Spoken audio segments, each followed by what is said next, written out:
이 시간이 참 소중합니다, 여러분.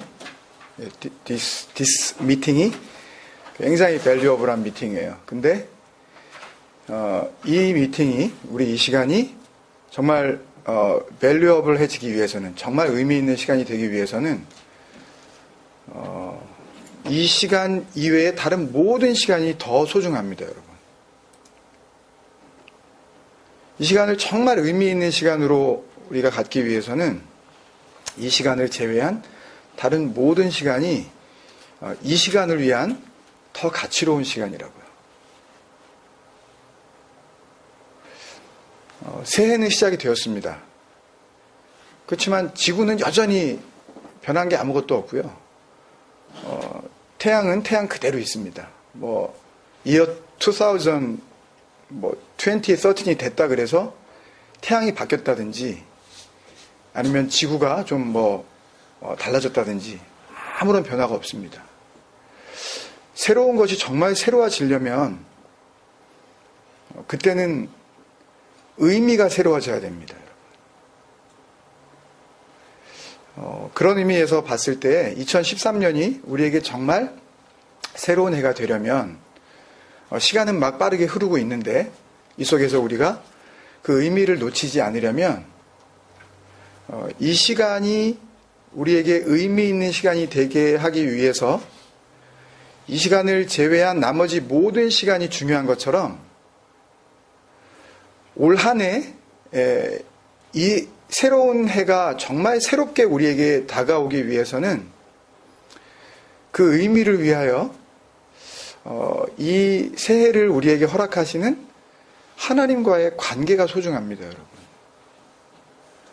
의미는 관계에 의해서 결정되기 때문이에요. 나하고 별로 관계 없는 사람은 한마디로 얘기하면 나에게 별로 의미가 없는 사람입니다. Me and him 혹은 me and her, 내가 그 사람과의 그 모든 시간이 meaningful 하려면 거기에 relationship이 있어야 된다고요. 아무 relation이 없는데 무슨 거기서 meaning을 찾을 수가 있겠어요, 그죠? 우리 그 한 가지에 집중하면서 같이 한번 기도했으면 좋겠는데요. 관계가 소중합니다. 지체들 간의 관계도 의미 있는 관계가 되게 하기 위해서는 관계 자체가 어떤 관계인지가 정말 소중한 것인 것처럼 우리에게 주시는 이 모든 시간이 정말 의미 있는 새로운 해가 되기 위해서는 시간 자체의 의미보다는 이 시간을 우리에게 부여하시는 분과의 관계가 더 소중합니다. 저는 그렇게 생각합니다. 하나님과의 나와의 관계는 어떤 관계일까? 나는 하나님과 어떤 관계를 맺으면서 내가 살아가고 있을까? 나는 하나님 앞에 나름대로 자녀라고 생각하고 살아가는데 하나님께서는 결코 그렇지 않은 그런 관계라고 생각하시는 그런 나는 아닌가? 여러분, 2013년에 이 새로운 해를 우리에게 주시면서 특별히 이 새로운 해가 2012년의 말씀으로 우리를 살아나게 하시고 이제 2013년도에는 그 살아난 영혼들이 하나님 앞에서 살아난 사람다운 삶을 살아가기를 하나님께서 기대하시는 그런 새해를 우리에게 주신다고 같이 우리가 새해를 시작하면서 말씀을 나눈 적이 있는데요. 기억하실는지 모르겠지만 여러분, 소중한 것은 내가 하나님 앞에서 오늘 1월 18일인데 18해가 지나는 시간 동안에 나는 하나님과 어떤 관계 속에서 살아갔는가? 하나님께서 나를 생각하시기에 나는 하나님께 어떤 관계인가? 라는 것들 우리가 한번 되돌아봤으면 좋겠습니다. 그러면서 오늘 요한복음 말씀 묵상하셨을 텐데요. 사람들은 수군거립니다. 자기 마음에 맞지 않으면 예수님도 받아들일 수 없는 그런 사람들입니다.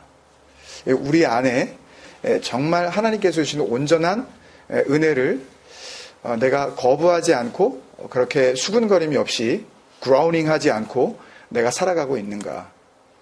하나님의 자녀는요, 아버지이시기 때문에 아버지가 무슨 말을 하든지 그것을 받아들입니다. 그게 아버지와 자녀의 바른 관계예요. 그런데 그 관계가 문제가 있는 그런 상태에서는 아버지가 무슨 말을 하면 그 말에 대해서 groan하게 돼 있습니다. 받아들이지를 않아요. 수군거리고 뭔가 마음에 안 든다고 이야기를 합니다. 수군거림 자체가 문제가 아니라 관계에 문제가 있기 때문입니다, 여러분. 여러분, 먼저 우리가 하나님과의 관계를 먼저 생각하면서 같이 기도하겠습니다.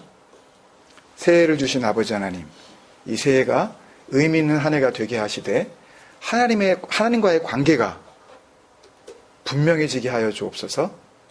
이제는 살아난 우리 각 영혼들이 정말 계속해서 말씀으로 살아야지 이렇게 마음만 먹는 게 아니라 정말 말씀 안에서 살아가는 그런 신실한 그런 모습을 하나님 앞에서 그렇게 드러내게 하여 주옵소서. 그런 마음으로 같이 합심해서 한번 기도하겠습니다. 아버지 하나님, 소망합니다. 한 해를 주셨지만 새로운 해가 새롭게 다가오지 않는 그런 이유를 우리가 알게 하여 주옵소서. 한 해를 마감하게 하시고 새로운 해에 새로운 시간들을 우리에게 주셨지만 천지 만물 그 어느 것 하나 변한 것이 없습니다. 우리의 몸도 우리의 주위 환경도 그다지 달라질 것 없는 그런 상황 속에서 새해로 받아들여야 하는 아버지, 우리의 입장이 하나님 앞에서 다시 한번 분명해지게 하여 주옵소서. 시간 속에서 하나님께서 왜 하루를 바꾸시고 또 달을 바꾸시며 해를 바꾸시면서 그렇게 시간의 선을 긋고 계시는지 그 이유를 알게 하여 주옵소서. 아버지 하나님, 내가 새롭지 못하기에 하나님께서 주시는 그 어떤 것도 새롭게 다가오지 못하는 그런 무의미한 삶을 살고 있다면 아버지 하나님, 돌아보게 하여 주옵소서.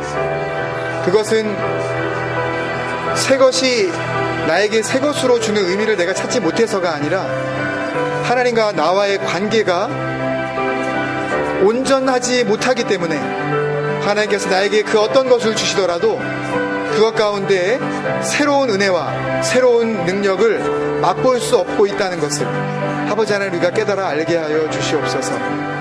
시간의 주인이신 아버지 하나님께서 우리를 새로운 시간, 새로운 은혜로 인도하실 때에 그것을 정말 말 그대로 받아들일 수 있는 새로운 피조물들 다 되게 하여 주옵소서.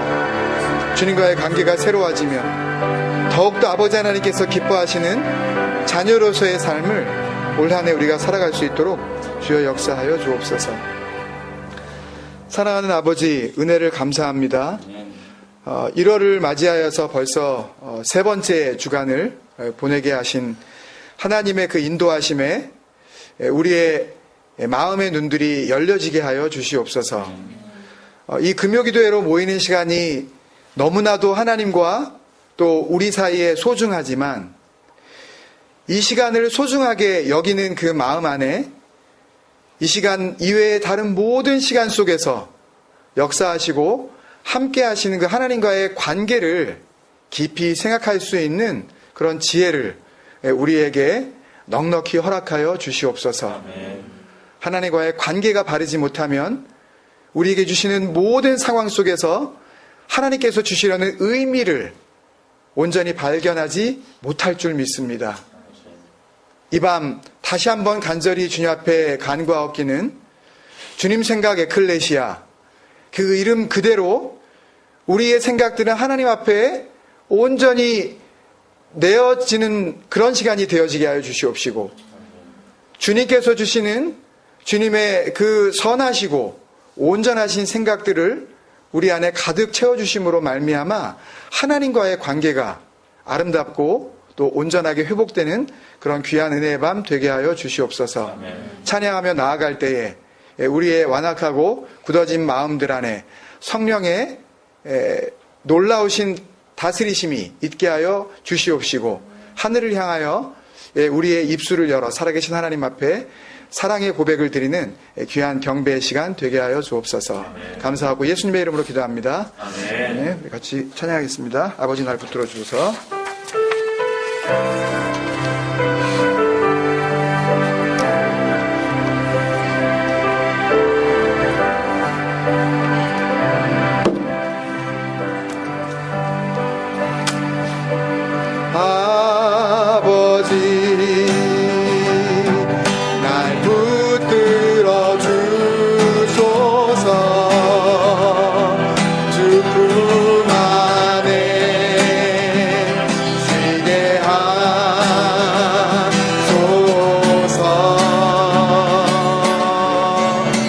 깨닫게 하소서. 아버지 날 깨닫게 하소서. 주 언제나 나를 돌보심을. 내 모든 걱정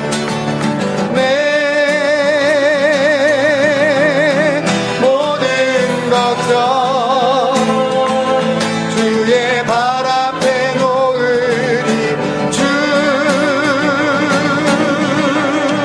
거기 계셔.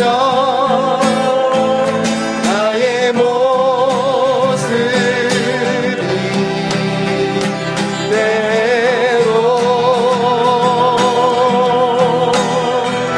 나를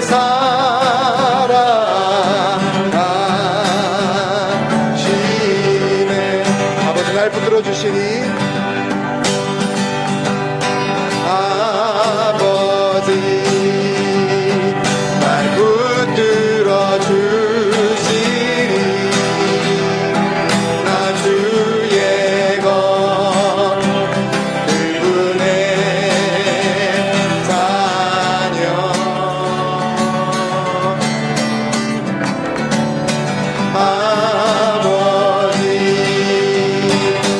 깨닫게 하시며 주 나를 부르시니. 두려움 없네.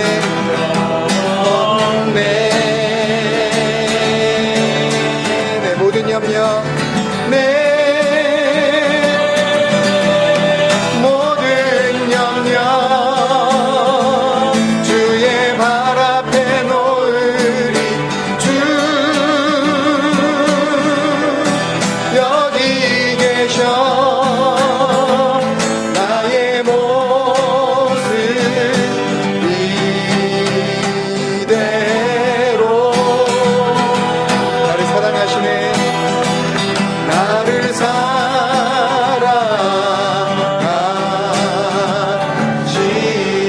나 주님 보기 원하네. 나 주님 보기 원하네. 아버지의 사랑 날 자녀 삼아 주신 주 사랑합니다. 나 주님 닮기 원하네. 십자가의 사랑 날 위해 고통 당하사 생명 주셨네. 내 영혼 간절히 주를 갈망합니다. 주의 손길 내게 보이소서. I pray 날 고치소서. I pray 날 고치소서. 날 만지소서. 나 주 얼굴 겸손히 바라네. I pray 날 채우소서. 날 붙드소서. 주의 사랑 그 안에 거하기 원합니다. 나 주님 보기 원하네. 나 주님 보기 원하네. 아버지의 사랑 날 자녀 삼아 주신 주 사랑합니다. 나 주님 닮기 원하네. 십자가의 사랑 날 위해 고통 당하사 생명 주셨네. 내 영혼 간절 찬양합니다. 주의 손길 내게 보이소서. 기도하는 마음으로 나 pray, I pray. 만지소서, 날 만지소서. 주 얼굴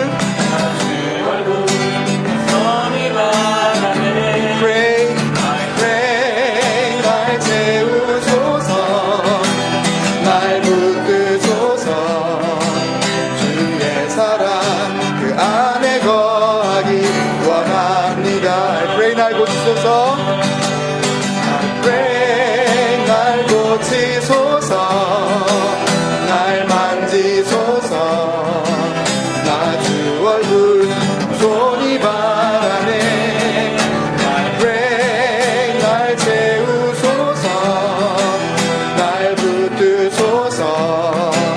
주의 사랑 그 안에 거하기 원합니다. 이 세상 가장 아름다운 순종의 눈물, 세상 다시 빛나게 한, 온 세상 다시 빛나게 한 생명의 눈물. 그가 이 땅에 오신 이유, 그가 이 땅에 오신 이유, 죽어야 살게 되고 저야만 승리하는, 저야만 승리하는 놀랍고 영원한 신비, 또 영원한 신비. 지으신 그대로 회복시킨 우리의 창조주 그리스도, 십자가의 길로 아버지 뜻 이루셨네. 그가 이 땅에 오신 이유, 이제 우리에게 맡겨진 그 소망, 그 사랑, 그 생명. 아름답고 눈부신 십자가의 길, 우리가 이 땅에 살아가 이유, 그가 이 땅에 오신 이유, 그가 이 땅에 오신 이유, 죽어야 살게 되고 저야만 승리하는, 저야만 승리하는 놀랍고 영원한 신비. 지으신 그대로 회복시킨 우리의 창조주 그리스도, 십자가의 길로 아버지 뜻 이루셨네. 그가 이 땅에 오신 이유, 이제 우리에게 맡겨진 그 소망, 그 사랑, 그 생명. 아름답고 눈부신 십자가의 길, 우리가 이 땅 살아가 이유. I pray. 날 고치소서, I pray. 날 고치소서, 날 만지소서. 나 주 얼굴 겸손히 바라네. I pray, I pray. 날 채우소서, 날 붙드소서. 주의 사랑 그 안에 거하기 원합니다. I pray. 날 고치소서, I pray. 날 고치소서, 날 만지소서. 나 주 얼굴 손이 바라네. pray. 날 채우소서, 날 붙드소서. 주의 사랑 그 안에 거하기 원합니다. 그 안에 거하기 원합니다. 그 안에 거하기 원합니다. 그 안에 거하기 원합니다. 그 안에 거하기 원합니다. 우리 한번 기도하실 때 우리 찬양한 것처럼 주님 오시고 이제 주님은 가셨는데 다시 오실 그때까지 우리에게 맡겨주신 것은 그 소망, 그 사랑, 그 생명이라고 같이 우리 찬양했습니다. 주님께서 이 땅에 오신 이유를 우리가 그렇게 찬양했네요. 죽어야 살게 되고 져야만 승리하는 놀랍고 영원한 신비. 여러분 이건요 무슨 뭐 와이프한테 져줘라, 뭐 애들한테 죽어 지내라 이런 얘기가 결코 아닙니다. 여러분 이거 오해하시면 안 돼요. 주님께서 죽으신다는 것은 하나님 아버지 앞에서 죽으신 것을 의미합니다. 주님께서 지신다는 얘기는 사단에게 졌다는 의미가 아니라 아버지 하나님 앞에서 지셨다는 이야기예요.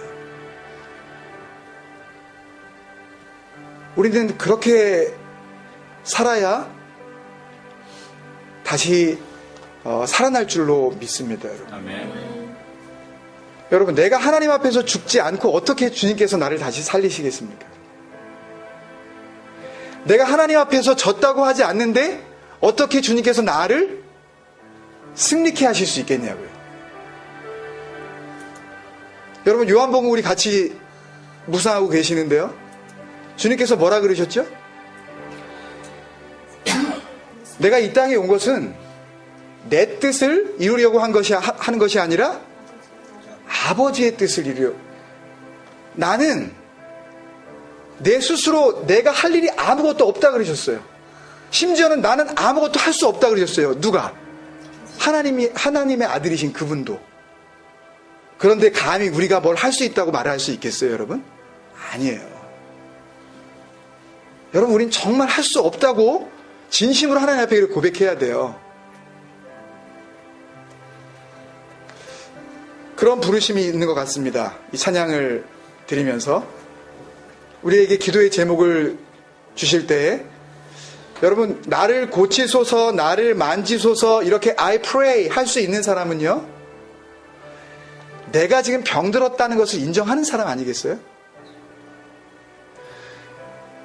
나의 이 도저히 살아날 수 없는 이 몸을 주님께서 만져주셔야만 내가 살아날 수 있다고 고백하는, 정말 이제 죽은 것이나 진배 없는 그런 상태에 있는 사람들만 이런 기도를 할 수 있는 거 아니겠습니까, 여러분? 내가 어느 정도 괜찮다, 내가 어느 정도 살아있다라고 생각하는 사람이 이런 기도를 할 수 있겠어요? 절대 그렇지 못할 것입니다. 주님께서 고쳐주지 않으시면 도저히 치료를 받을 수 없는 나. 여러분, 그런 문제가 여러분 안에 있으십니까? 주님이 개입해 주셔야만 오늘 고침받을 수 있는 여러분의 문제가 있으시냐고요. 여러분, 그것을 고침받지 않고 2013년을 또 계속해서 그렇게 한번 살아보시겠습니까? 아니면 주님 생각 에클레시아라는 이름만 내걸고 솔직히 말해서 지 생각 에클레시아로 그렇게 살아가는 것 아닙니까, 솔직히? 말은 그럴싸하게 우리가 구호처럼 내걸었는데 사실은 각자가 자기 생각 속에서 부르심을 받고 그것이 기준이 되어 공동체를 이루는데 아무 문제도 없다고 생각하고 그렇게 우리가 이미 벌써 익숙해져서 살아가고 있는 건 아니냐고요. 여러분, 우리 부모님들은 어떻습니까? 우리 자녀들은 어때요? 여러분, 그렇게 살아가는 여러분의 삶의 그 열매로 여러분들이 하나님의 자녀시라는 것을 여러분들 모든 사람들 앞에서 증거할 수 있겠습니까? 그렇게 살면 되겠어요, 여러분? 여러분 생각은 어떻습니까? 멀리 보지 말고요. 여러분이 생각하는 엄마, 아빠, 남편이 생각하는 아내, 아내가 생각하는 남편, 부모들이 생각하는 자녀, 그들은 누굽니까 도대체? 내가 원하는 것을 그 사람을 통해서 이뤄내고 싶은 그런 내 목표에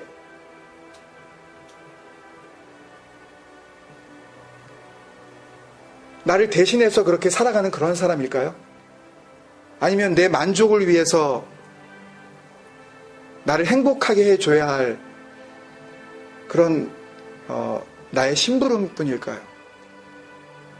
여러분, 우리 안에 정말 주님 생각으로 우리가 가득 채워지기 시작했다면, 그리고 그렇게 채워지기를 정말 우리가 진심으로 기도한다면, 그러면 내가 자녀를 대하는 나의 태도, 우리가 엄마 아빠를 대하는 태도가 근본적으로 달라집니다, 여러분. 부부간에 말투가 달라진다고요. 내가 어떻게 말해야 될지, 무엇을 말하지 말아야 할지, 어떤 생각을 품어야 할지, 어떤 생각을 품지 말아야 할지 너무 분명하게 드러나요. 어떻게 하면? 주님께서 나를 고쳐주지 않으시면 내가 살아날 수 없는 존재라는 것을 내가 아는 그 순간, 내가 얼마나 무익하고 아무것도 할 수 없는 존재라는 것을 아는 그 순간, 하나님께서 그때부터 정말 역사하실 수 있으십니다, 여러분. 우리가 뭔가 할 수 있다고 하는 그 순간까지는 하나님께서 온전하게 우리 안에 역사하실 방법이 없어요. 왜? 믿음이 없이는 아무것도 하나님의 영광을 볼 수 없기 때문에요. 그러므로 우리의 기도의 제목은 한 가지 분명합니다. 주님, 정말 순전한 믿음 주옵소서. 모든 삶을 통해서 주님께서 드러나실 수 있는 그런 삶의 열매를 맺도록 주님 나에게 믿음 주옵소서. 그 한 가지 기도 제목으로 우리가 귀결될 줄로 믿습니다. 우리 같이 기도하실 때요, 여러분, 주님, 믿음 없는 나를 고쳐주옵소서. 믿음 없는 나를 만져주옵소서. 믿음 없는 나를 채워주옵소서. 믿음 없는 나를 주님 좀 붙잡아 주옵소서. 여러분, 동시에 기도하시면서 믿음 없는 우리 아들, 딸들을 주님 고쳐주옵소서. 믿음 없는 우리 아내를 주님 사랑하여 주옵소서. 자기는 꽤나 세워졌다고 생각하지만 여전히 우리 눈에 보기에는 믿음 없는 우리 남편을 주님 용서하여 주옵소서. 우리 같이 정죄하는 마음으로 중보하는 것이 아니라 정말 그 생명을 사랑하는 마음으로 같이 우리 중보하면서 우리 같이 한번 기도하겠습니다. 자, 아버지 하나님, 주여 간절히 원합니다. 무엇을 기도해야 할지 알게 하여 주옵소서. 주님도 주님 힘으로 아무것도 할 수 없는 것을 고백하셨습니다. 그런데 우리가 무엇을 할 수 있을까요? 예수님께서도 아무것도 아버지의 뜻이 아니면 할 수 없다고 고백하셨다면 우리는 과연 어떻게 살아갈 수가 있을까요? 아버지 하나님 용서해 주옵소서. 주님 나를 고쳐주옵소서. 믿음 없으면 용서해 주옵소서. 믿음 없는 나를 만져주옵소서. 주님과 얼굴을 위하여 주님 나에게 믿음 채워주옵소서. 믿음 없는 나를 믿음으로 잡아주옵소서. 주님의 사랑을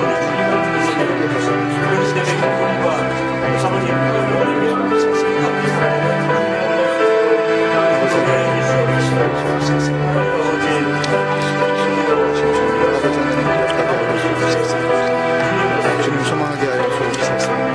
아버지 나를 만져 주옵소서.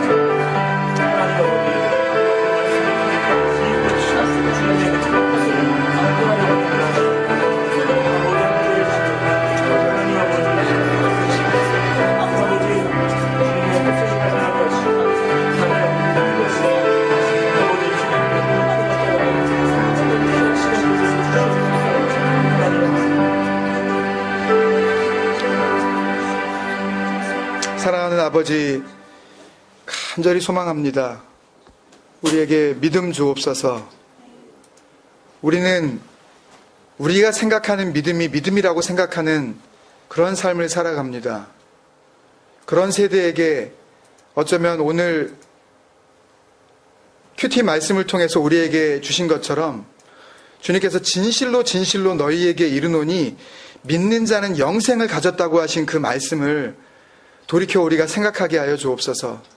정말 영생을 소유할 만한 그런 믿음이 우리에게 있는지, 세상 모든 사람들이 보이는 떡을 달라고 주님 앞에 나아올 때에 우리는 영생의 떡이신 예수 그리스도를 정말 소망하면서 교회에 나오고 있는지, 우리는 주님께서 참으로 아름답게 지어주신 우리 공동체의 이름 주님 생각 에클레시아라는 이름으로 모이긴 모였지만 여전히 우리 안에는 주님 생각이 없이 자기 생각으로만 가득 차서 그렇게 우리는 모이고 있는 것은 아닌지 우리가 주님 앞에 진심으로 우리의 마음을 내어놓고 회개하면서 기도하는 그런 귀한 밤 되게 하여 주시옵소서. 우리의 부족한 이 모습 그대로 나올 때에 주님께서 그것을 멸시하지 아니하시고 사랑으로 받아주시는 주님이신 줄 알고 이 밤도 나왔습니다. 그런 솔직하고 정직한 심령들을 주님께서 어루만져 주시고 오늘 복되게 하시는 은혜의 밤 되게 하여 주옵소서. 아멘. 말씀하실 때 들을 수 있는 귀를 주실 것을 믿사오며 예수님의 이름으로 기도합니다. 아멘. 아멘. 오늘 주님께서 주시는 말씀 같이 우리 나누겠습니다. 신약성경 마태복음 11장 16절에서 19절 먼저 같이 찾아서 우리 한 목소리를 읽겠습니다. 마태복음 11장 16절에서부터 19절 말씀.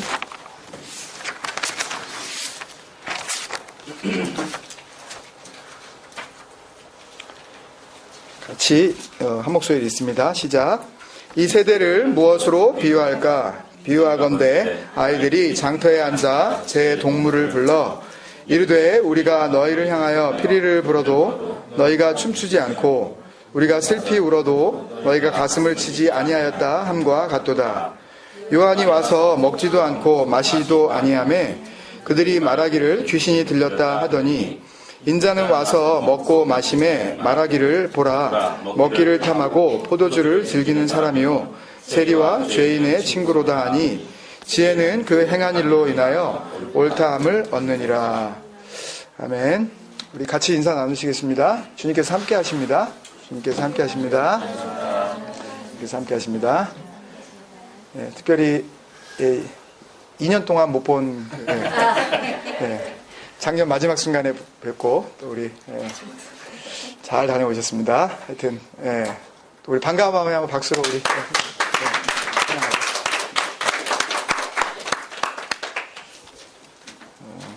가보시니까 멜번이 제일 좋죠. 말 없으신 최 집사님 더 좋은 데를 발견하셨나 본데. 물켜놨어요.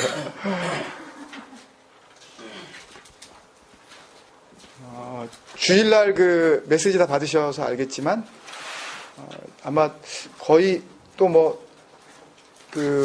늘 그런 식으로 이제 말씀하시긴 하는데 기회가 마지막이다 이제 이렇게 정말 그게 좋은 것 같아요. 마지막인 듯이 그렇게 우리가 그 소중히 여기는 마음 영적으로 이게 해석을 하면 좋겠습니다.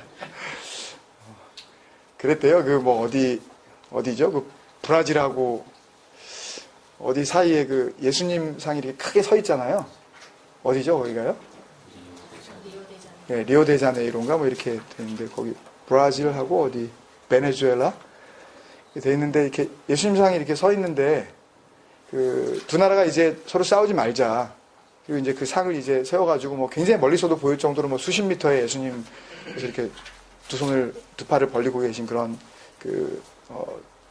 동상을 만들지 않았습니까? 스태츄를 세우지 않았습니까? 참 의미 있는 그런 작업인데 화평하자고 짓는 그 예수님의 그 큰 조각상을 만들다가 싸웠대요. 이제 싸우지 말자 우리는 두 나라는. 왜 싸웠을까요? 이 왜 싸웠냐 하면 한쪽 나라는 당연히 예수님께서 바라보고 계시고 한쪽 나라는 등을 돌리고 있는데 뭐 예를 들면 정확히 모르겠는데 예를 들어 베네수엘라 쪽으로 주님께서 등을 돌리고 계시고 브라질을 향하여서 뭐 이렇게 손을 뭐 그 반대인지 하여튼 뭐 이렇게 두고 계셨대요. 그러니까 이쪽 등을 돌리고 있는 쪽으로 이제 예수님을 바라보고 있는 나라 쪽에서는 야 기분 나쁘다. 등 돌린 나라다. 예수님께서 등을 돌렸다. 이제 그렇게 이제 막 하면서 방향을 이거 한 중간 쪽으로 바꾸자 이렇게 뭐라든지 이렇게 바꾸자 뭐 이런 다툼이 있었대요. 그러다가 한 신문에서 그냥 신문이 에디터가 칼럼을 썼는데 이렇게 썼대요. 베네수엘라 쪽에 이제 막 그 여론이 안 좋게 형성되고 있는데 그게 아니다. 주님께서 얼마나 브라질을 향하여서 죄 많은 것에 대하여 가슴을 아파하시면 이제는 베네수엘라는 괜찮고 브라질을 향하여서 너희가 나에게 돌아오라 라고 이렇게 팔을 벌리고 계시겠느냐. 그랬더니 브라질 사람들이 다 이거 맞다. 그러면서 그 동상 정말 그 방향 맞는 거다라고 그러고서 그 모든 이 소란스러움이 다 이렇게 없어졌다는 그런 실화입니다. 이게 어떤 부분은요 그런 그 영적인 해석이 굉장히 중요합니다, 여러분. 그러니까 상황은 바뀌지 않아요. 그대로 있는데 그것을 어떻게 보느냐 그게 뭐예요? 그게 바로 믿음입니다. 상황은 그대로 흘러가는데 그것을 보는 눈 그게 믿음이라고요. 어떻게 커멘터리를 거기다 달 것이냐. 굉장히 안 좋은 일이 일어났는데 재수없네? 라고 만약에 누군가가 믿는 사람이 만약에 그랬다면 그건 정말 큰일 난 거죠. 그럼 어려운 일이 있고 내가 겪어서는 안 될 만한 그런 일이 딱 벌어졌을 때 그 힘든 일 속에서 하나님의 역사하심을 발견하며 어떻게 그것을 믿음으로 커멘터리 할 수 있느냐, 해석을 거기다가 주석을 달 수 있느냐, 그게 바로 정말 믿음의 능력이라고 저는 생각을 합니다. 2013년 그런 믿음의 눈들이 우리 모두에게 열려서 어떤 일이 벌어지더라도 그 속에서 하나님의 임마누엘의 능력을 늘 고백하시는 우리 모두가 됐으면 좋겠습니다. 예수님의 비유 설교 쉽게 나누고 깊이 생각하는 예수님의 비유 설교 26번째 시간인데요. 이 비유는 우리가 설교로는 잘 만나보지 못한 그런 본문입니다. 내용이 너무 그냥 이렇게 쉬워 보이고요.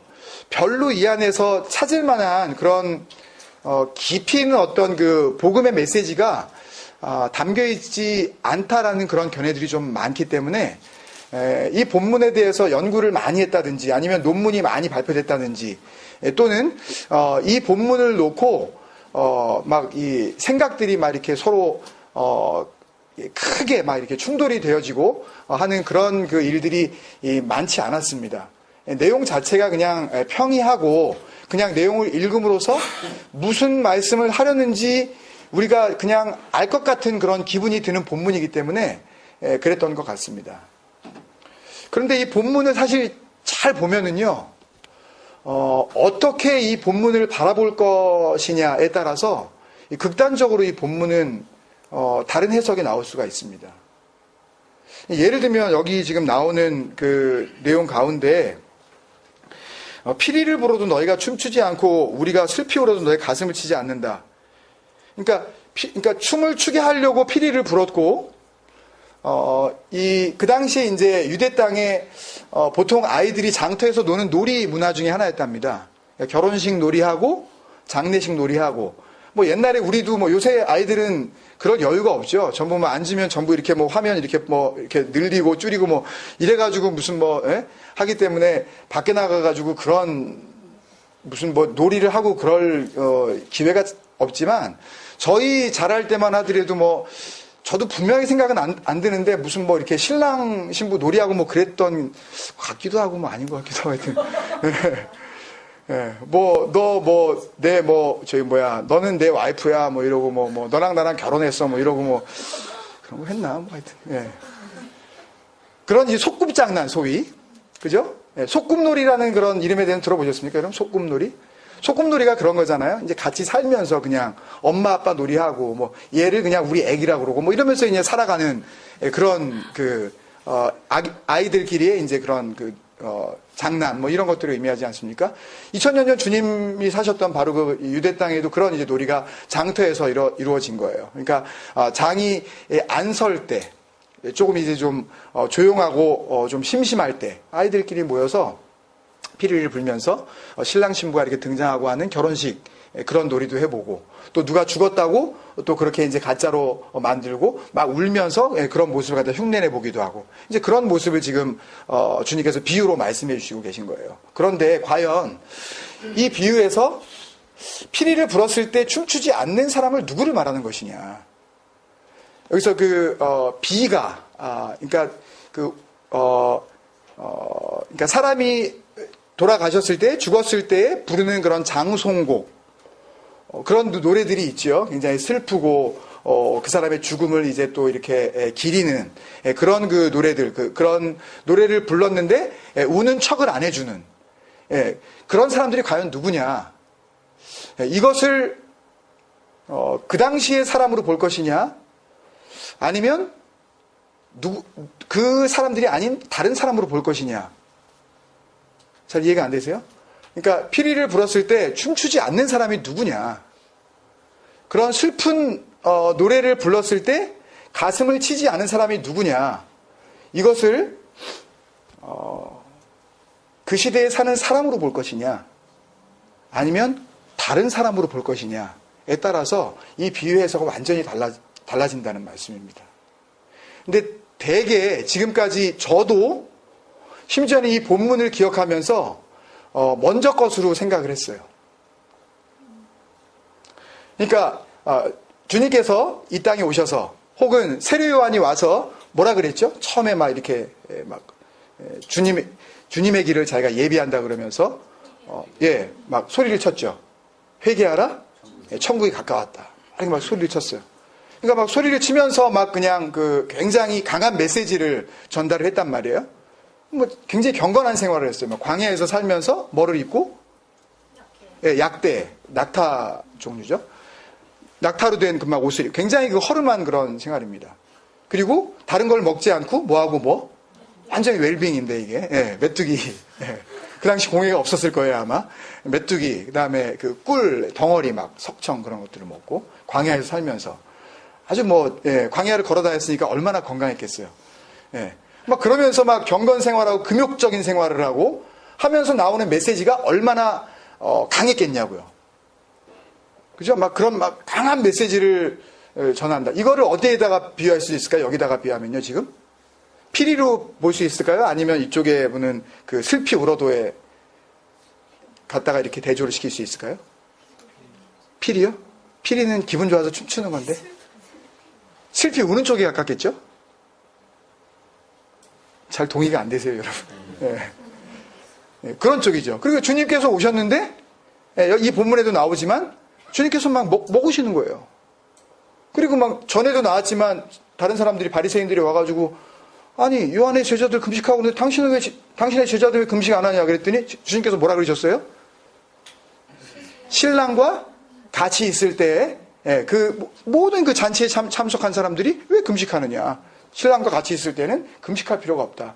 그러니까 당신 자신이 오신 신랑이심을 나타내시면서 지금은 어떤 시간이다? 지금은 잔치를 벌이는 시간이다. 이건 뭐예요? 이건 슬피 우는 시간이에요? 아니면 피리 부는 시간이에요? 피리 부는 시간 쪽으로 봐야 되죠. 그죠? 이렇게 보면 피리를 불고 슬피 울었을 때 춤추지 않고 또 가슴을 치지 않은 사람, 그 사람들이 누구예요? 바리새인들. 그리고 믿는다고는 하지만 형식적인 그런 삶을 살아가고 있는 사람들이라고 저도 알았다고요. 근데 이 말씀을 놓고 가만히 읽어봤어요. 문맥을 소위 컨텍스트 안에서 마태복음 처음부터 한번 다시 이렇게 쭉 읽어와 봤어요. 그 이야기를 다시 나누고 싶었는데 정리를 하다가 이 분량이 너무 많아져서 그냥 일단은 참았습니다, 제가. 오늘 본문만 보더라도요, 그게 이제 드러나는데, 그 앞에서부터, 11장에서부터 봐도 우리가 드러나는데, 11장에 한번 이렇게 보시면, 거기에서 세례 요한이, 오실 분이 당신이십니까? 하면서 막 질문을 하고 예수님께서 대답하시고, 또 하는 그런 내용들을 쭉 볼 때에, 이 내용이, 우리가 생각하고 있었던, 적어도 제가 생각하고 있었던 그런 내용이 아닐 것 같다는 생각이 자꾸 드는 거예요. 만약에 우리가 생각하고 있었던 대로 이 본문을 그냥 그렇게 해석을 하고 끝내더라도 크게 문제는 없어요. 은혜가 되죠. 세례 요한이 왔다. 그래서 주님보다 한 6개월 먼저 이 땅에 오셔서 메시아가 오시는 그 길을 준비하면서 선포한다. 이제 주님께서 오신다. 회개해라. 그렇지 않으면 안 된다. 이러면서 막 준비를 했고, 그리고 그 말에 대해서 반응을 하지 않는 사람들이 정말 주님이 오셨을 때에도 역시 주님을 하나님의 아들로 알아보지 못하는 그런 일들 속에서 이 말씀을 그렇게 받아들여도 전혀 문제가 없는 것으로 그렇게 해석하고 나도 전혀 문제가 없다고요. 나 정말 그럴까라는 것을 곰곰이 생각하면서 몇 가지를 정리해 보았습니다. 그것을 통해서 우리가 오늘 주로 요 차트 안에서 이 파워포인트 안에서 설명을 같이 한번 진행을 해보고 마치도록 하겠습니다. 첫 번째 비유의 내용, 16절부터 17절까지의 내용인데 첫 번째 나오는 이 세대를 무엇으로 비유할까? 비유하건대 아이들이 장터에 앉아 제 동물을 를 부른다 그랬어요. 그러니까 아이들은 누구며 제 동무는 누구냐? 거기 sitting in the market, 그 장터에 앉아서 있는 그 children들은 누구며 others, the others라고 영어 성경에 나왔는데 그 다른 이 친구들은 또 누구냐? 그 friends들은 또 누구냐? 이것을 알면 그러면 이 비유에 대한 그 대상이 누구인지 우리가 알 수 있겠죠. 그러면 누가 춤추지 않는 건지, 누가 피리를 부는 건지 알 수 있겠죠. 그죠? 첫 번째, 이 세대는 어떤 세대인가? 여러분, 주님께서 와 계신 지금 이 세대. 이 세대를 주님께서는 뭐라고 이렇게 그 복음서에서 많이 말씀하셨어요? 패역한. 패역이 뭐죠? 좀 너무 어려운 말인데. 악한.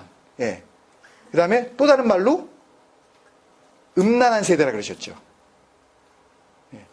주님께서 오신 이 세대, 주님께서 지금 말씀을 전하고 계시는 그 세대는 패역이 뭐냐 하면 이렇게 변질된 거예요.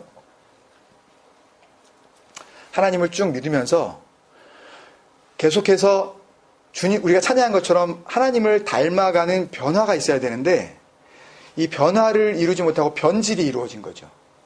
그러니까 모세의 율법 자체는 십계명과 시내산에서 하나님과 모세가 교제하면서 받았었던 모든 이 커브넌트들은, 이 계명들은 전혀 문제가 없는 거예요. 그런데 그것들을 어떻게 해석하느냐, 이것들을 어떻게 적용하느냐, 그 방법들이 시간이 흐르면 흐를수록 점점 더 종교적으로 빠졌다는 거죠. 점점 더 형식적으로 빠졌다는 거예요.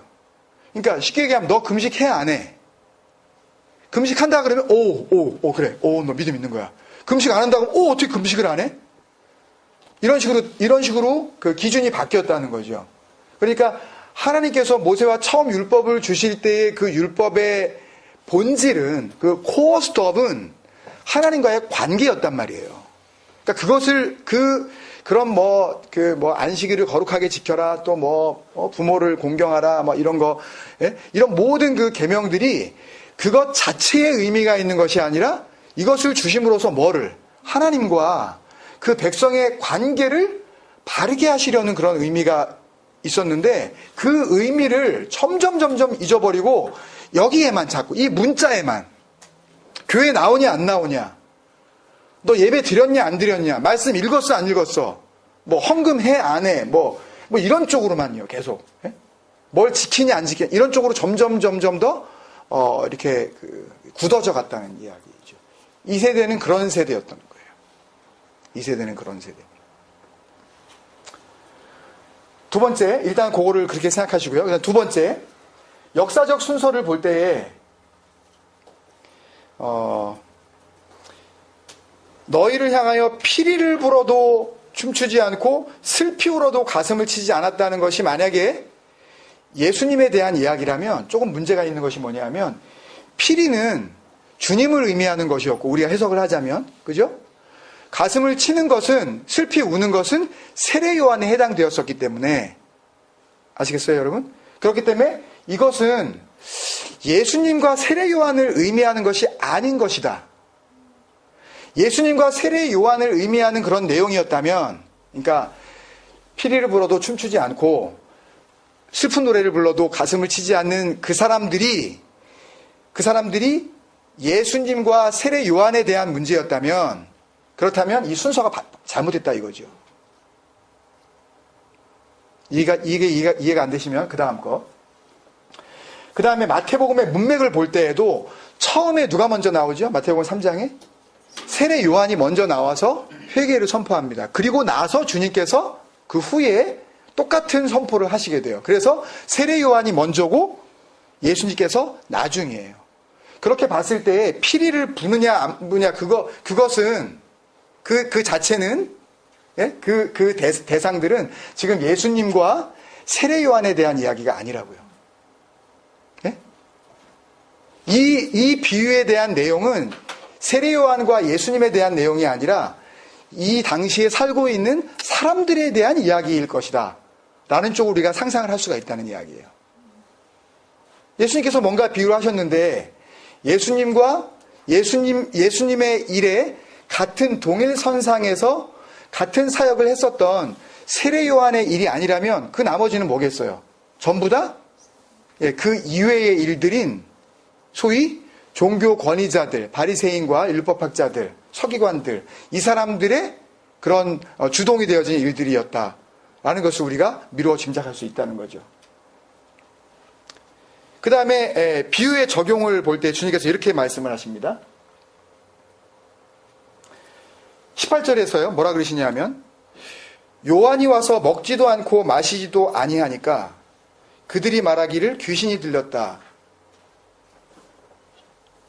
그러니까 요한이 와서 먹지도 않고 마시지도 아니하니까 귀신 들렸다 라는 의미는 결국은 먹지도 않고 마시지도 않는 그 모습이 너희들이 볼 때에는 뭐하단 얘기예요? 마땅하지 않으니까 뭐라고 그러는 거예요 지금? 귀신 들렸다 그러는 거라니. 다시 한번 말씀을 드릴게요. 굉장히 중요한 포인트이기 때문에. 세례 요한이 와서 금욕적인 생활을 했어요. 금욕, 거룩하고 경건해 보이는 그 생활 자체가 중요해서 그런 것이 아니라 세례 요한은 그것을 통해서 정말 예수 그리스도가 오실 길을 예배하는 하나님의 일을 한 거예요. 그 자체가 중요한 게 아니라 그 예배하는 주님이 오시는 그 길을 예배하는 것이 너무나도 자기에게는 소중했기 때문에 다른 것들을 다 포기하고 그런 경건한 삶을 살았다는 이야기이죠. 아주 금욕적인 생활을 했다는 이야기예요. 그렇게 했더니 사람들이 뭐라 그랬냐면 쟤 미쳤다. 그러면 이 사람들이 미쳤다는 얘기를 안 하려면 어떻게 했어야 돼요? 세례 요한이 먹고 마셨어야 되죠. 반대로 19절에 예수님이 오셨어요. 인자는 주님 자신을 이야기하시죠. 와서 먹고 마심에 말하기를 보라. 먹고 마셨어요 이번엔요. 그랬더니 먹기를 탐하고 포도주를 여기서 즐긴다는 즐긴다는 이 단어는요. 우리가 누가복음에 나오는 그 탕자 비유에서 아버지의 전 재산을 싸들고 외국에 나가 허랑 방탕하더니라는 단어와 동일 단어예요. 그러니까 무슨 얘기냐면 봐라. 먹기를 탐하고 포도주를 즐기는 허랑방탕한 사람이다. 그러니까 그 영어로 하면 disorder, 아주 이 도덕적으로 모럴리티가 완전히 없는 disorderly, 완전히 막 문란한 거예요 생활이. 그런 식으로 질서 없게 살아가고 있는 사람이다. 그러면 그런 말을 안 들으려면 주님께서 어떻게 하셨어야 돼요? 안 먹고 안 마셨어야 되죠. 그러면 아까 세례 요한이 안 먹고 안 마셨더니 미쳤다 그랬고 요번엔 또 먹고 마셨더니 누구의 친구라고요? 네, 세례와 죄인이나 마찬가지다. 저 사람 저거 하는 게. 뭘 알 수 있습니까 여러분? 우리가 피리를 불면 세례 요한이 춤을 췄어야 된다는 이야기예요. 우리가 즐기자 그러면 너도 즐겼어야 되고 우리가 금욕 생활하면서 금식하고 그런 생활을 하자고 그러면 예수 너는 그랬어야 된다는 이야기예요. 무슨 말씀인지 아시겠어요? 다시 말씀드리면 세례 요한이고 예수고 간에 다 누구의 말을 들었어야 된다. 종교적인 권위를 잡고 있는 우리들의 말을 들었어야 된다는 이야기예요. 자기들이 지금까지 쭉 습관적으로 이렇게 행해왔었던 그 관습법, 자기들이 만들어 놓은 형식에 사로잡혀 있는 그 패러다임, 이 프레임이 있잖아요. 하나님을 믿는 사람은 이렇게 해야 된다. 뭘 하지 마라? 너무 마시지 마라. 이 사람들은요, 목요일하고 월요일날 금식했다 그랬죠. 제가 언제 말씀드렸죠. 일주일에 2번씩 이 파리시스들은요. 목요일날은 왜 그랬냐 하면은 모세가 시내산에 하나님 앞에 계명을 받으러 올라간 그날이 목요일이었대요. 구약성경에는 그게 나오지 않지만 이들이 발견하기를. 그리고 월요일은 그 계명을 받아서 내려온 날이 월요일이었다는 거예요. 그래서 목요일하고 월요일을 하나님의 계명을 생각하면서 우리는 하나님의 계명을 이렇게 사랑하는 사람들이야 라는 그런 의미로 모든 바리새인들은 다 일단 일주일에 2번씩을 갖다가 풀리 금식을 해서 아무것도 안 먹었어요. 물도 안 마셨어요. 왜? 모세가 시내산에 올라갔을 때 40주야를 물도 안 마시고 하나님과 함께 있었다 그랬잖아요. 그것을 기억하면서 그 정도로 자기들이 금욕적인 생활을 한 거예요. 근데 예수는 와가지고 먹고 막 마셔버리네, 포도주를. 예수님이 포도주 마시니까 우리도 한 잔씩 해야 되나?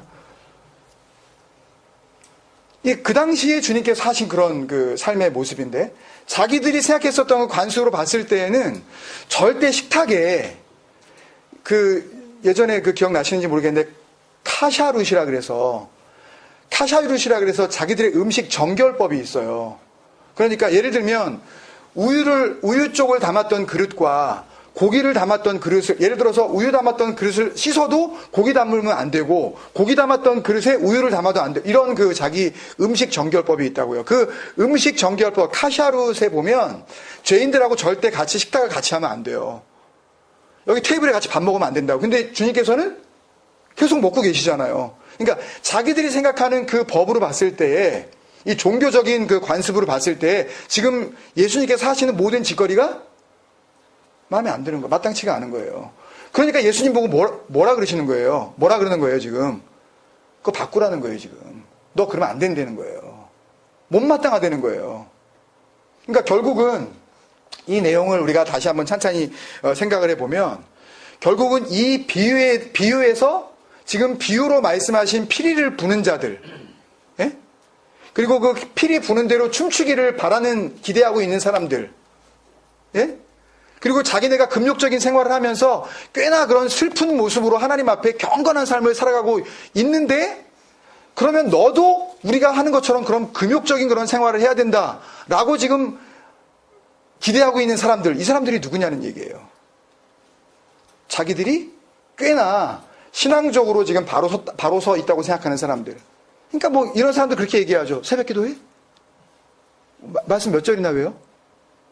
이런 쪽으로 하는 거죠. 그러니까 우리들이 생각하는 어떤 그 종교적인 기독교라는, 이게 참 제가 싫어하는 단어 중에 이게 하나가 기독교인데요. 저는 한 번도 이렇게 이 설교를 하면서 기독교라는 단어를, 그러니까 말씀을 통해서 진리를 선포할 때 사용하지 않으려고 저는 부단히 애를 쓰는데, 설명할 길이 없을 때는 어쩔 수 없이 써야 되지만, 기독교는 종교가 아닙니다, 여러분. 종교라는 단어의 사전적인 의미는요, 그러니까 사람의 능력으로서 범접할 수 없는 어떤 그런 존재를 만들어 놓고 그것을 섬기는 그런 모든 인간적인 행위, 그러니까 그것도 결국 누가 만든 거예요? 사람이 만든 거예요. 예를 들면 부처, 무슨 다른 그런 많은 그런 종교들 사람들이 만들어 놓고 그걸 그냥 신격화하는 거거든요. 저거 신이다. 예? 사람인데 아무것도 아닌데, 그리고 있지도 않은 건데, 그죠? 그런데 무슨 말씀 드리려다가, 예, 기독교는 종교가 아니라 이건 역사고 사실이에요. 예, 진리고 현실이라고요. 이거는요. 이거를 종교화 시키는 그런 작업들을 하고 있는 그런 모든 시도에 대해서 우리는 굉장히 경계해야 됩니다, 여러분. 그러니까 형식적으로 교회에 나오는 거, 물론 그렇게라도 나오는 게 필요한 경우가 물론 있지만은요, 어떤 경우에는 어떤 시점이 지나면 그렇게 나오는 게 얼마나 큰 문제인지 몰라요. 그렇게 나오는 것을 가지고 자기는 이렇게 하면 내가 구원받을 수 있다라고 생각을 하고 살아가니까요. 그러면서 이렇게 얘기하죠. 어떻게 주일을 빼먹어? 예를 들면 최익사님 같은 이런 경우에 만약에 한 2주 동안 어떻게 2주를 본교회를 어떻게 예배를 안 드리고 어떻게 하려고, 예? 천국 못 가요? 그래가지고 이런 얘기를 할 수 있다는 거죠. 그죠? 근데 어떤 경우에는요, 어떤 경우에는 오해하지 말고 들으셔야 돼요. 교회에 나와 앉아있는 사람보다 그렇지 않은 사람이 하나님과 더 신실한 관계를 유지할 수 있을 수도 있습니다. 여러분. 절대 그것을 여러분들이 쉽게 생각하시면 안 돼요. 그러니까 나는 여기 있으니까 내가 이렇게 하는 것 가지고 누군가를 갖다가 판단하려고 하고 그렇게 해가지고 되겠어? 라고 말은 안 하더라도 생각하는 그 순간 우리는 벌써 이미 누가 돼 있는 거냐 하면 피리를 불고 있는 거고 우리는 이미 슬픈 노래를 하고 있는 거예요. 그런 사람들은 주님과 아무런 관계가 없는 겁니다. 관계가 없는 정도가 아니라 주님하고 같이 함께 할 수가 없는 거예요. 함께 할 수 없으니 그 사람들이 하나님의 사람이라고 할 수 없을 뿐더러 그 사람들에게 구원이 있다고 말할 수도 없는 거죠. 여러분, 그래서 이 말씀을 사실 깊이 묵상하면은요, 이 말씀 안에는 놀라운 복음의 메시지가 있습니다, 여러분. 우리 공동체를 향하신 그런 하나님의 강렬한 복음이 이 안에서 얼마든지 발견된다고 저는 그렇게 믿어져요. 그래서 이 비유의 역할이 무엇인가 이것들을 한번 핵심 메시지와 함께 정리하고 마치도록 하겠습니다. 비유의 역할이 무엇이냐, 이 비유를 통해 주님께서 말씀하시는 것이 무엇이냐, 굉장히 여러 가지가 있을 수 있는데요. 이것을 통해서 우리가 알 수 있는 것은 예수님께서 사역을 하시고 또 이 사역에 또 밑거름이 되었었던 이 세례 요한의 그 먼저 준비하는 그 사역, 그 모든 사역을 반대하는 반대자들이 많다 적다 꽤 많았다는 이야기예요. 그리고 예수님이 비난받은 이유는 뭐예요? 피리를 불었는데 춤추지 않았고 비가를 불렀는데 비가에 가슴치지 않아. 예수님이 비난받으신 이유는 자기들이 원하는 대로 하지 않았던, 다시 말하면 그들의 생각대로 움직여주지 않았기 때문에. 여러분, 오늘날은 어떤가요, 여러분? 오늘날은 어떤가요?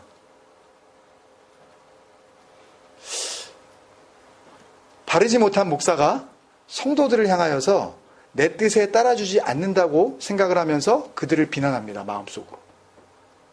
또 성도들은 어떤가요? 이구동성으로 어느 순간인가는 목소리를 합쳐서 우리들의 뜻에 따라주지 않는 바른 목회자를 그렇게 비난하기 시작을 합니다. 그게 오늘날 교회의 현실이에요. 2000년 전이나 지금이나 달라진 게 하나도 없다고 생각합니다. 그대로, 이 비유는 오늘 현실에 그대로 적용이 됩니다. 우리 가정 안에는 어떤가요? 똑같아요. 내 생각대로 누군가가 신앙생활을 해주지 않는 것에 대해서 내가 엄청난 거부감 때문에 몸서리를 칩니다. 신앙생활을 하면 할수록 종교생활화 되어지면서 내 뜻대로 그렇게 움직여주지 않는 남편, 내 뜻대로 움직여주지 않는 아내와 자녀들을 향하여서 우리는 그런 생각을 가지게 됩니다. 왜 이게 맞는데 왜 내 생각대로 안 해주지? 라고 하면서 가슴을 치는 그런 세대를 살아가고 있습니다. 세례 요한과 예수님의 대조가 나타나는데요. 세례 요한도 나오고, 세례 요한이 먼저 18절에 요한이 와서 먹지도 않고 마시지도 않고, 또 예수님께서 오셔서 드시기도 하고 마시기도 하고, 이렇게 대조를 이루었지만 이 모든 것들은 다 하나님 안에서 똑같이 가치로운 일들이다. 하나님을 향하여, 하나님을 위하여 메시아가 오실 그 길을 준비하면서 먹지 않고 마시지 않은 것도 귀한 모습이요, 주님께서 오셔서 하나님의 뜻을 이 땅에 이루시기 위하여 드시고 마시고 죄인들과 함께 어울리는 것도 귀한 사역이었다. 그러니 먹는 것이 중요하느냐, 먹지 않는 것이 중요하냐, 마시는 것이 중요하냐, 마시지 않는 것이 중요하냐, 그런 의미가 아니라 무엇을 위하여 하느냐. 그러니 고린도서 10장 31절이 또 우리 다시 새겨지죠. 누구든지, 그러므로 누구든지 먹든지 마시든지 무엇을 하든지 다 하나님의 영광을 위하여 하라. 그 말씀이 아니겠어요, 여러분? 한편으로는 맨 마지막에 보면 뜻모를 그런 말씀을 한마디 뚝 하시는데요. 19절 마지막에 보면 지혜는 그 행한 일로 인하여 옳다함을 얻느니라 라고 말씀을 하십니다. 이 영어에 보면, 영어 성경에 보면, but wisdom is proved right by her actions 라고 이렇게 돼 있어요. 그러니까 그녀들의 행동들에 의하여서 옳은 것이 증명되어진다. 근데 이것은요, 해석을 하려고 그러면 굉장히 어렵지만 그 당시에 속담이었답니다.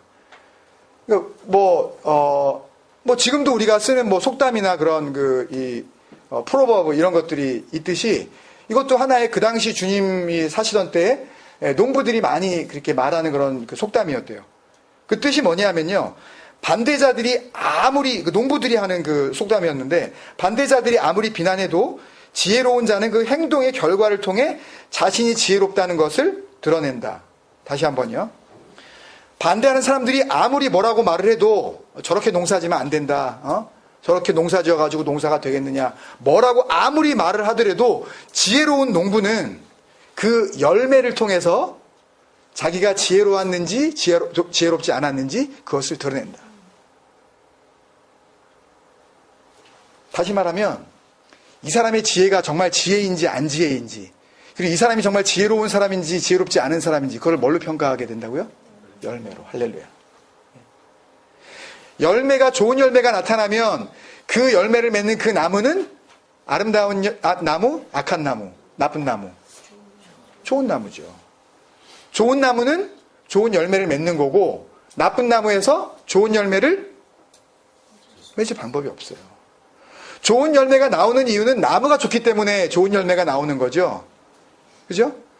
열매가 악한 이유는 열매 악함 그 자체에 물론 문제가 있지만 그 열매가 나온 이유는 열매 자체에 문제가 있는 것이 아니라 나무가 나쁘기 때문에. 그 나무에 그 열매가 어디에 붙어 있느냐. 그렇게 보면 예수님을 따르는 사람들도 적지 않았다. 열매를 기대할 수 있는. 주님께서 지혜는 그 행한 일로 인하여 옳다함을 얻느니라.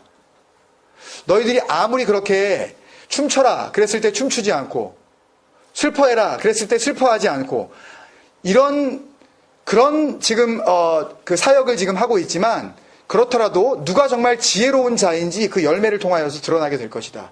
너희가 지혜로운 것인지, 아니면 주님의 뜻을 따르고 있는 자들이 정말 지혜로운 자들인지 그것을 알게 될 것이다. 마지막으로요, 비유의 핵심 메시지인데요. 주님께서 나는 하나님의 아들이고 세례 요한은 그저 일개의 사람이기 때문에 나하고 세례 요한의 사역은 동일시할 수 없을 만큼 그렇게 현격한 차이를 가지고 있는 것이다. 그러니까 very different. 그러니까 존 베프티스트하고 그 다음에 하나님의 아들이신 예수님의 사역하고는 비교할 수 없다라고 생각하지 않으시고, 세례 요한의 일도 먹고 마시지 않으면서 그렇게 감당했었던 하나님의 일도, 또 먹고 마시면서 했었던 하나님의 아들인 자신의 일도 모두가 다 지혜로운 열매를 기대할 수 있는 그런 하나님의 일들이었다. 그래서 하나님의 사역에는 질적 차이가 없습니다. 그러니까 예를 들어서 이런 말이 있죠. 어떤 목사님들을 소개할 때 큰 목회하시는 목사님입니다. 예를 들어서 저 같은 사람이 만약에 그럴 일도 별로 없겠지만 어디 다른 교회 가면 대따 조그만 목회하시는 목사님입니다. 사람은 그렇게 말할지 모르지만 하나님 앞에서 그 퀄리티나 그 사이즈의 차이는 없다.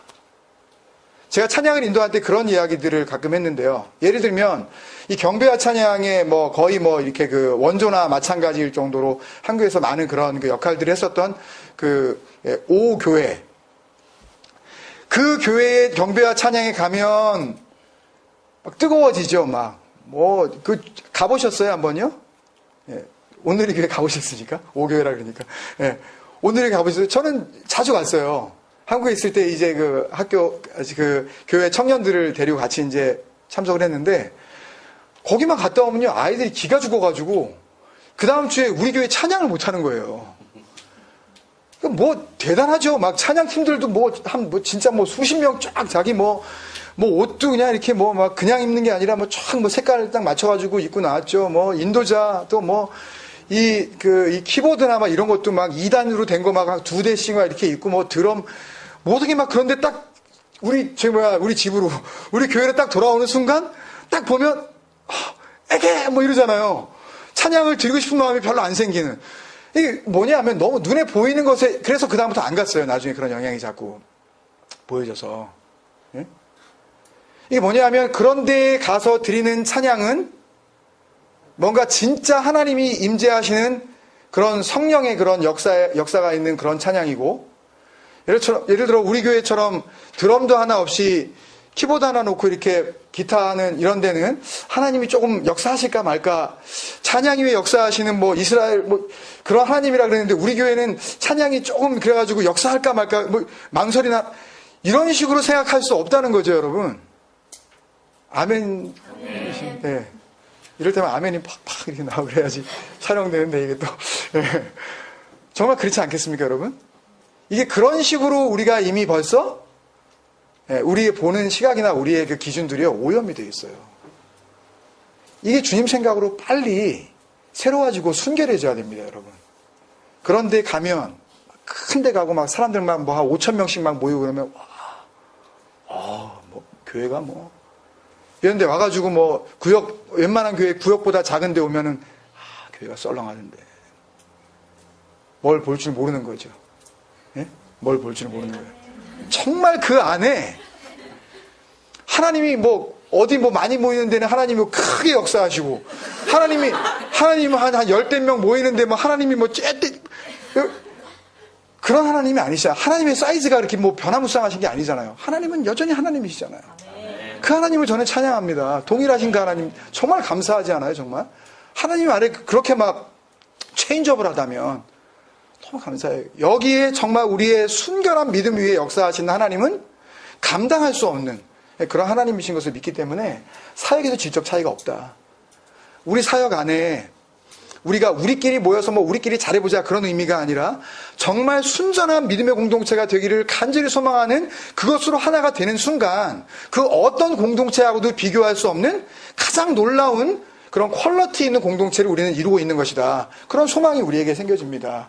이 장터의 아이들의 비유를 보면서 우리에게 주시는 그런 그 믿음입니다. 그 다음에 소문과 관습은요, 믿음의 함정이 된다. 사람들이 듣는 거예요. 세례 요한 얘기도 듣고, 심지어는 세례 요한도 11장 초반부에 보면 옥에 갇혀서 사람들에게 물었습니다. 한번 가서 물어봐라. 그분한테 누구라고. 오실 이가 당신입니까? 왜? 뭘 들었기 때문에? 소문을 들었기 때문에. 세례 요한을 탓하지 말아야 돼요. 여전히 세례 요한도 어쩔 수 없이 한 사람의 연약한 인간이라는 거죠. 여러분, 그것을 너무 우리가 이렇게 질책하면 안 됩니다. 그런 존재와도 동역하시는 하나님, 그런 존재가 그렇게 연약하고 와 계신데도 불구하고 다른 사람도 아니고 바로 자기가 지금 예배하고 선포하고 있는 그 이가 오셨는데 선포했던 당사자가 몰라보는 거 아니에요? 딴 사람이 몰라보는 건 그렇다 쳐요. 예? 성령의 잉태로 세례 요한도 태어난 거 아닙니까?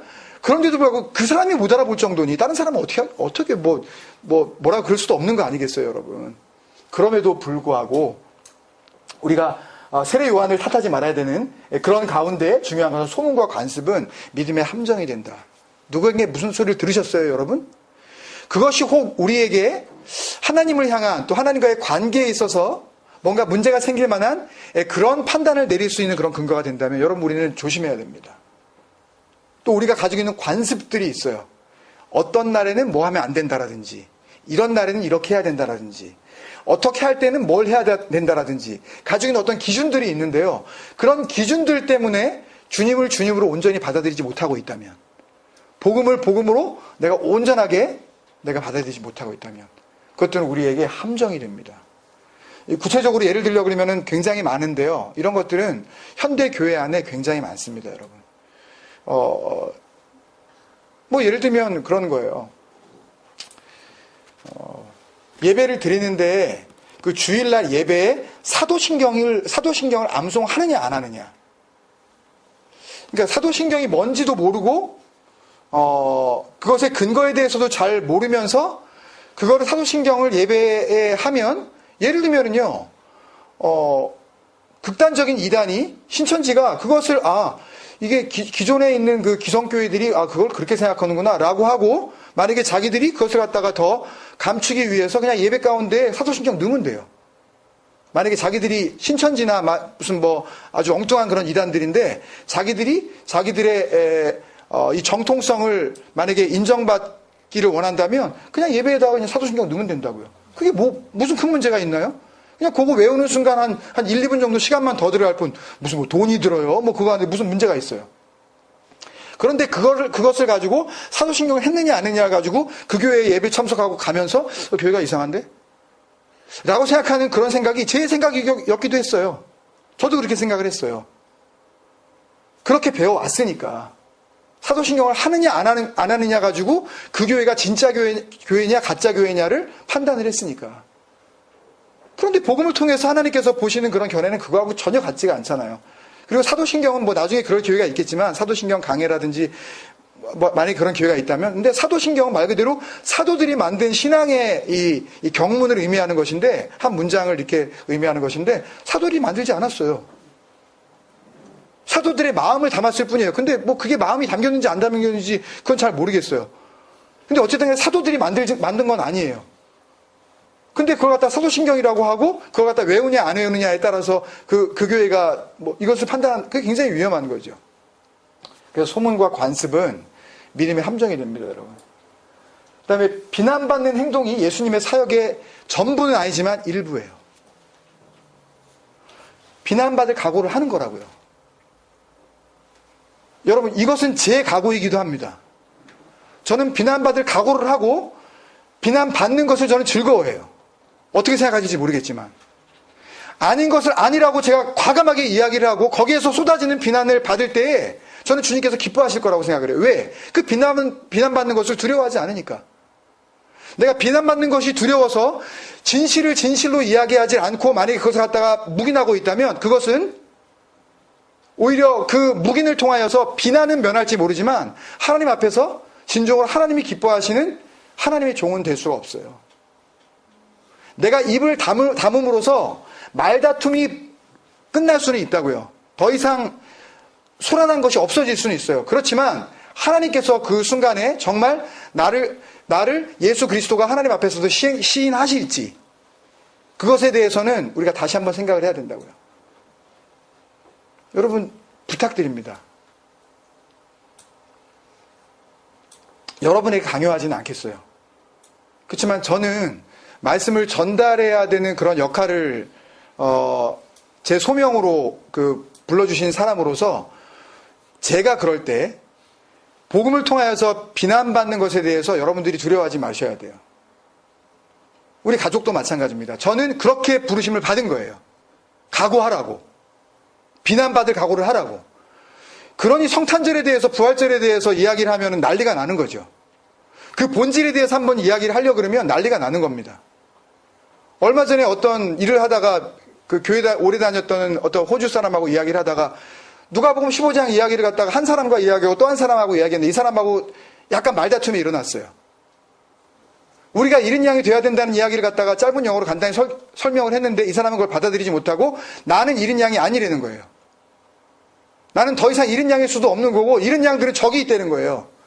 예? 막 그 안 믿는 인도 사람들 막 그 미신 믿고 있는 사람 저런 사람들이 이런 양. 물론 저 사람들도 이런 양이다. 그렇지만 너도 이런 양이다. 그랬더니 자기는 아니라는 거예요. 나는 주님께서 찾은 바 됐고 이제 끝났다는 거예요, 자기는요. 나는 구원받은 게 확실하고 더 이상 주님의 찾아지심이 그 파인딩이 필요 없는 그런 존재라는 거예요, 자기는. 무슨 소리 하냐는 거예요, 자기한테 지금. 여러분, 복음으로서 힘차게 밀고 나가면 밀고 나갈수록 가족 안에서도 싸움이 일어날 수밖에 없습니다. 그러니까 주님께서 내가 평화를 던지러 왔는지 화평을 주러 왔는지 아니라 내가 검을 주러 왔노라. 그게 이런 복음의 의미를 제대로 파악하지 못하면 와 주님께서 가정의 불화를 조장하시네? 라고 그렇게 생각할 수 있는 거예요. 그렇지만 복음이라는 그 어떤 것으로도 양보할 수 없는 그 생명 같은 이 말씀을 우리가 붙잡기 시작을 하면요 눈에 베이는 게 없습니다, 여러분.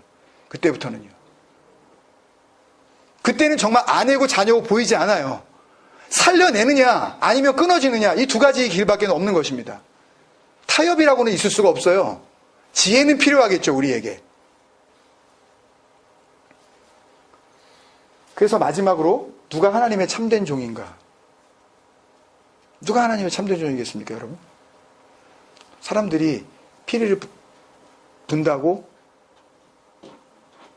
춤을 춰야 된다는 그 순간에 사람들의 장단에 춤을 추지 않는 사람. 이때는 울 때라고 그러면서 그 경건에 강요를 할 때에 내라고 뭐 드리라고 이렇게 할 때에 그렇게 하면 되는 줄 알고 그 강요에 그냥 드림으로써 자기는 하나님 앞에 축복을 받을 수 있을 거라고 착각하는 그런 모든 행위들, 이런 것들을 통하여서 하나님을 오히려 욕보이는 거예요. 만홀히 여기는다는 그런 의미 있죠. 하나님을 거짓말쟁이로 만드는 거예요. 마지막으로 그런 그 설명을 드리고 마치겠습니다, 여러분. 예를 들면 이런 거예요. 교회를 성전 건축이라고 하고 모든 교회들이 그렇게 교회들을 건축을 합니다. 설명이 길어지니까 간단하게 말씀드리면, 성전 건축을 하는데 거기다가 헌금을 갖다 내면 하나님께서 어떻게 축복하지 않으시겠냐 라고 만약에 설교를 했고, 그 설교에 대해서 내가 반응을 하면서 내가 이 설교에 반응하면서 내가 순종하자라고 갖다 내는 그 행위 자체도 모르고 하더라도, 모르고 한다 할지라도 그것은 하나님 앞에 엄청난 죄가 된다는 이야기예요, 여러분. 그것을 통해서 하나님께서 영광을 받으시는 것이 아니라 하나님께서 말씀을 통하여서 분명히 교회 가운데에 주신 분명한 메시지가 있는데도 불구하고 그것을 사람들이 강요하는 것에 그냥 강요를 받아서 그 말을 그대로 듣고 사람의 장단에 맞춰서 그렇게 따라주는 그런 모든 행위들은 주님 앞에서 하나님의 영광을 가리는 그런 행동들이라는 말씀입니다, 여러분. 절대 오해하지 말아야 해요. 목사가 하라는 대로 했다 그래서 그것이 다 하나님께 영광을 돌려드리시는 것이 아닙니다. 목사가 전하는 말, 그리고 그 메시지 가운데 정말 복음이 있었고 하나님께서 원하셨던 그 본질이 살아있었던 그 권면과 그 요청 가운데 우리가 함께 마음이 하나 되어졌을 때 하나님께서 영광 받으시는 것이지, 틀린 메시지를 가지고 잘못 전달된 그 복음을 내가 은혜로만 받으면 됐지 하고 갖다 드리는 것으로 하나님께서 받으실 영광을 받으실 그런 거짓 신이 아니라는 거예요, 여러분. 하나님은 그런 허술한 신이 아닙니다, 여러분. 사무엘 상하를 통해서 여러분 느끼시지 않으세요? 요지부동이세요. 절대 모습 가지고는 할 수 없이 백성들의 말은 들어주더라도 그것을 통해서도 하나님께서는 하나님의 약속을 이루시려나 하나님의 변함없으심, 그것을 우리가 발견할 수 있지 않습니까, 여러분? 이 말씀을 마치면서 아까 말씀 중간에 드렸었던 그 마태복음 7장 16절부터의 말씀을 다시 한번 되새기게 됩니다. 너희가 열매를 보고 뭐를 안다고요? 그 나무를 안다. 열매를 보고 나무를 안다. 여러분, 아무리 바보라도요, 체리가 있으면 그 나무가 체리 나무인지 압니다. 아무리 공부를 안 하고 무슨 그 agriculture 이런 거 공부 안 했어도요, 레몬이 달려 있으면 그 나무가 레몬 나무인지 알아요.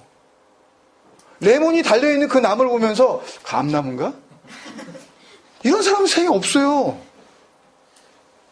열매를 보면 이 나무가 선한 나무인지 악한 나무인지 우리가 알 수 있다는 이야기인데요.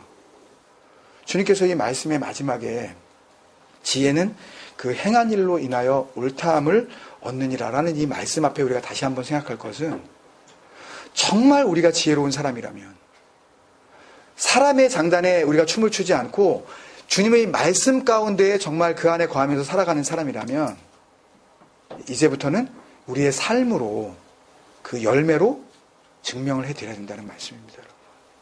여러분, 어떻게 열매를 맺으시겠어요? 여러분, 어떤 열매를 맺어드리고 싶으십니까, 여러분? 오늘 같이 우리가 기도할 제목이라고 생각합니다.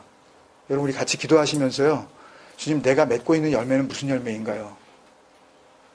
나는 정말 주님께서 기대하시고 원하셨던 그런 지혜로운 열매를 맺고 있는 그런 사람인가요? 내가 말은 하나님 믿는다고 했지만 결국은 누군가의 장단에 맞춰서 여기까지 살아온 것은 아니었던 건가요?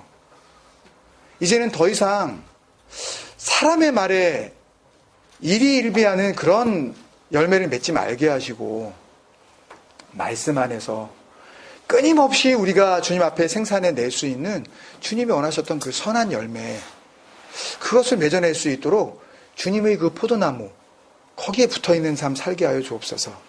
떨어지지 말게 하여 주옵소서. 주님 나를 믿음 안에서 그렇게 나를 안아주옵소서. 같이 한번 기도하겠습니다. 우리 입술을 열어서 같이 한번 기도하실 때 주님 혹시 우리는 피리를 불고 있지는 않습니까? 누군가를 향하여서 여러분 피리를 불 때 춤을 추는 것도 문제지만은요 누군가를 향하여서 잘못된 피리를 불고 잘못된 곡을 하고 있는 것도 더 큰 문제입니다. 이 악한 열매를 맺게 하는 주동자가 되고 있는 그런 삶을 혹시 나는 살고 있지 않은가. 말씀을 전하는 자로서 저는 이 말씀 앞에 굉장히 두려워집니다. 내가 혹시 주님 앞에서 온전하게 붙들림 받은 그런 성령의 도구가 되어지지 않고 내 멋대로 내 생각대로 하려고 하는 그런 말씀 전하는 자는 아닌가. 여러분 우리 삶을 한번 돌아봅시다. 나는 어떻습니까 여러분? 내가 정말 주님께서 원하시는 그런 삶을 살고 있습니까? 아니면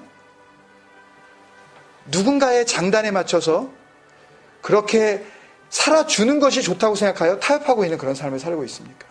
우리는 적극적인 그런 아름다운 열매를 맺는 삶으로 나아가야 될 줄로 믿습니다. 아버지 하나님 말씀으로 더 나아가게 하여 주옵소서. 말씀이 내 안에 역사하실 수 있도록 내가 더 말씀 붙잡게 하시고 내 생각이 아닌 주님의 생각으로 하루하루의 삶을 채울 수 있도록 주님 인도하여 주옵소서. 같이 기도하겠습니다. 아버지 하나님 감사합니다.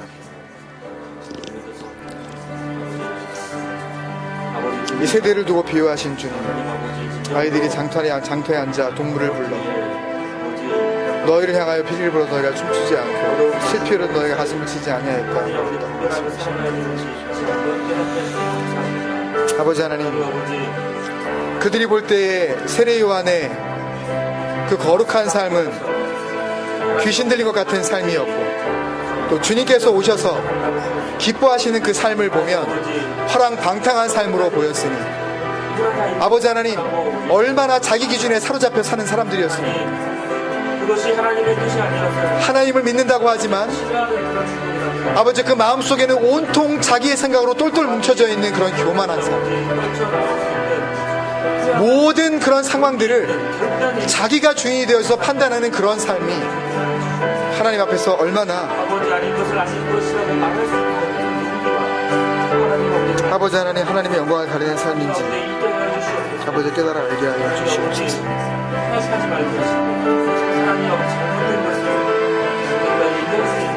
아버지 하나님 수없이 사랑하게 하여 주시옵소서. 주님의 사랑으로 나아가게 하여 주옵소서. 아버지 주님의 말씀으로 우리가 나아가게 하여 주옵소서.